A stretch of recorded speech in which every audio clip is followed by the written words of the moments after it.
I'm gonna just assume I've already done whatever I was gonna do at the Gates Bell. Yeah, I don't remember. I remember we were looking at time left, but Yeah, we looked at everything for a few good minutes before we picked back up. So I think I may have figured Benny out.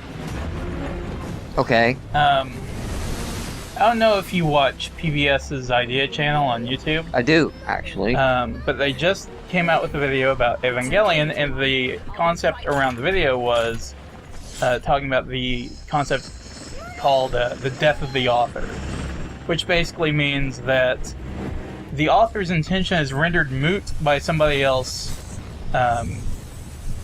Projecting and interpreting the work, because every time you read something, you bring all of your own issues and baggage and values into it, and you create your own interpretation of it. So basically, if enough people do that, that's the death of the author, essentially? Yeah, exactly. If it becomes accepted enough, what the author originally intended becomes moot. And the reason that this concept exists in large part is because, especially in days before mass communication became as easy as it is today, you couldn't speak to the author. Right, there was no way for the author to say, like, oh, well, she symbolizes this, and yeah, it's death and most rebirth. times they either didn't bother or people didn't care enough to hear that sort of thing. There wasn't a market for it.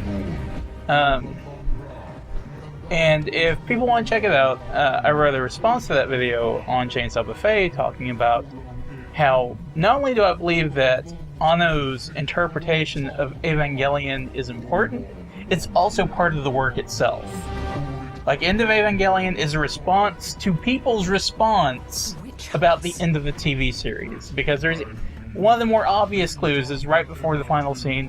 There's a bunch of images that flash, and one of them is a picture of many of the death threats he received about the ending. Really? Yes. Okay. Like, that's in there. We're talking Mass Effect level 3 not happies. Yes. Man, whatever people were pissed off about Mass Effect 3 paled in comparison to how the shit fit that ensued because of episodes 25 and 26. Because people mistakenly thought that, I'm having to fight here and trying to discuss... And trying to even figure out what you're supposed to be doing at the moment. Yeah. People mistakenly thought that Evangelion was about anything other than what it's actually about, which is the creator. Evangelion is and always has been and always will be about Anno. Being projected through Shinji. Now wait, is she the blue-haired girl that... Shinji is the whiny little bitch main character. Right, that's the boy. Yeah. Anno is the... But he's just kind of the creator. storytelling device. Now, Yes. is the girl the one that all the clones are made of? There are two girls. One of them is the clone, and the other one is the complete and total bitch. Asuka. Yes. Okay. Your cat. Yes, my cat. I have a cat named Asuka because she is red-haired and bipolar and temperamental. A cat. Yes, a cat. Okay, so what you're saying is the clone girl is the one that the story's about. No, the story is about Shinji. But Shinji is the author. In a sense, he is the Brian, if you will, of Life of Evangelion. Yeah, because the show is about him and his dealings with depression and trying to come to terms with himself and people's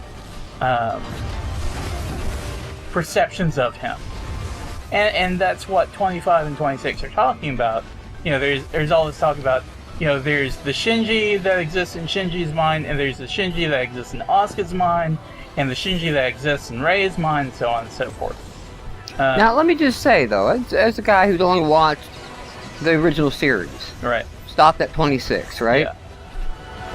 Nothing up to episode 23 sets you up that's where it's going. No. That might be a little bit of the problem. It's a little bit of a cold water splash, those last two episodes, to the fact that I really don't remember anything prior to them. Like, my memory of Evangelion is those last 2 episodes and a big... Now, at that point, too, I'd seen enough anime that I kind of went... Anime. Okay. Well, that was a good, enjoyable series. I was about to say, I am not going to try to understand this. I'm going to go watch another one. That gets into a whole other discussion, because what year did you watch Evangelion? I'm assuming it's probably sometime well after the show itself came out. And well, it was dubbed, I want to say it was early 2000s? 2002 or 3? The dub came out in 1997. I want to say there was only like one undubbed movie that people were telling me to watch. It's like, oh, you should watch this thing. Because now there's a lot of content that follows. But there was, at the time, everybody was like, oh, you should watch this, that'll help explain that ending. And I think it was only subtitled. And so I was like, I'm a pretty lazy anime watcher, and if it's not dubbed, it's gotta be really special subtitle for me to watch it. Like Death Note, I think the voice actors in the Japanese Death Note is well worth watching it subtitled, but for the majority of it, I watch anime late at night and smaller screen in the bedroom, and I'm gonna drift in and out, you know? Right. Well, to the original point, and then we'll get into this other... How the fuck you have managed to live through all of this is beyond me at the moment. I'm not even sure, to be honest. But... Anyway. Okay, so it's about Shinji. Shinji's the author. Yes. And the last 2 episodes are about him coming to grips with how people view him. And that first ending ends in a fairly upbeat manner, comparatively speaking, because, you know, he's like, okay, you know, I can accept myself now, I understand how this works, you know, and everybody's applauding him and everything's hunky-dory, okay? But people didn't understand this, because, for one thing, there were so many dangling threads to the plot. And nobody really understood at the time what instrumentality was. And what instrumentality is, in effect, as far as Evangelion is concerned, is where Shinji is basically become God, and he is in his own little universe. And even though he has enormous power, the only thing, he's hung up on himself. He's a whiny little bitch, okay? So he's trying to come to grips still with himself and everything else in the Evangelion, because it's the same thing as the last 2 episodes of the TV show, only it's done in a far more explicit fashion, where you see what is happening. Whereas it's like, all this stuff happened, and now we're inside Shinji's mind. Instead, it's like, hey, here's Shinji whacking off to an unconscious Asuka. Here's people getting shot. Here's all this crazy shit happening. This is still episodes 25 and 26? End of Evangelion are those episodes. It even says during the movie, it has little cut-ins. It's like 25 prime, 26 prime. There are cut-offs. It's divided into episodes. It's a retelling of those episodes. I have to go back and rewatch it at some point. Which, I mean, that's part of the joy of Evangelion, too, is taking somebody who's not seen it before, like, say, my 13-year-old daughter, be like, who likes anime. Take somebody who likes anime, and, like the swamp in Dagobah, like, you know, whatever you see in there will be your worst fears, you know? It's a reflection of your own inner self. Yeah. But, anyway, End of Evangelion was a retelling of those 2 episodes, but done in a way that pissed people off, and it was done intentionally. Because he's like, okay, you guys missed the point of what these episodes were about, so I'm going to give you some of the more explicit meanings that you wanted, but you're not going to like it. It's like, you're going to make me change the ending. Okay, I'm going to change it, but you're not going to like what you get. Well, over time, this was meant intentionally to confound and be sort of a screw you. But over time, people, including myself, started to have an idea of maybe what the story meant. Whether or not there was ever supposed to be a meaning to it or not is another issue entirely. So wait a minute, all this stuff, this is what's covered in the Idea channel? I haven't seen this week's update.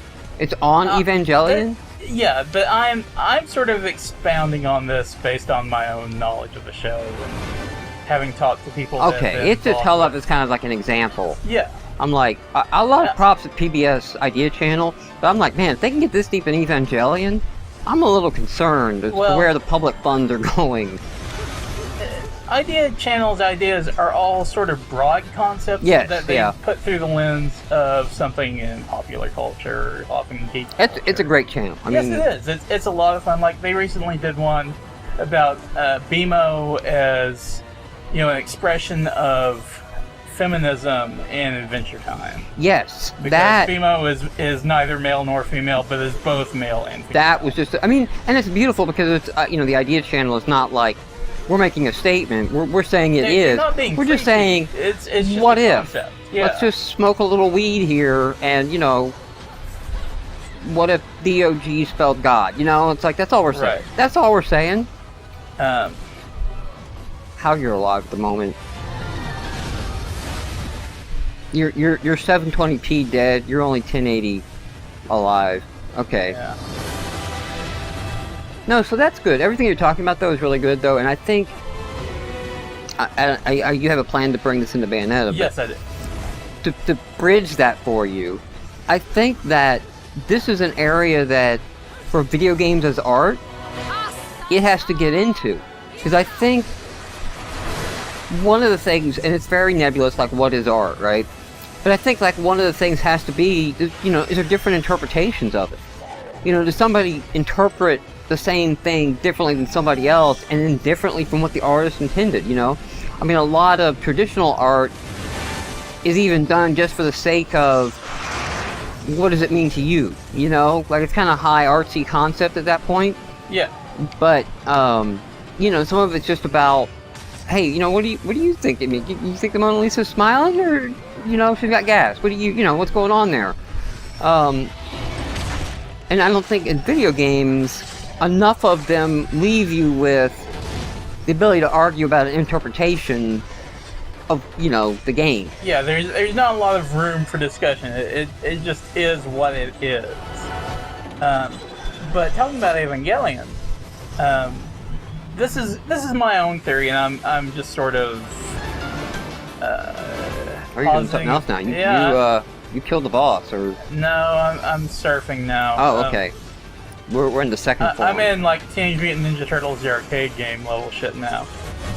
But I think, based on the assumption that Evangelion is a very personal work about Anno's own experiences told in a fictionalized and stylized way, his statements that the Idea channel is questioning about, it having no meaning and the things he says about it, do they matter? Well, yes and no, because as far as interviews and stuff goes, that might not matter, and he might just be lying to you, which is a whole other discussion, but the fact is that as much as his words say anything about what he thinks about Evangelion, the actual films, specifically 3.0 and End of Evangelion, say volumes about what he thinks about Evangelion. Because in each case, they're representative of him trying to flip over the chessboard, as it were. End of Evangelion was like, you didn't like this ending, you didn't understand it. Well, here's one you're really not gonna understand. And then when people started to interpret that in their own way, what are you even trying to hit? I don't know at this point. There's a core up there, but I can't reach it until he dips down. It's like they give you witch time, but I don't see where you're supposed to be able to. Oh, that sucks. Yeah. I don't see where you're supposed to be able to, like, use it. Unless it's just for the moment. I think it's just for the benefit of, you know, being out of the way, but...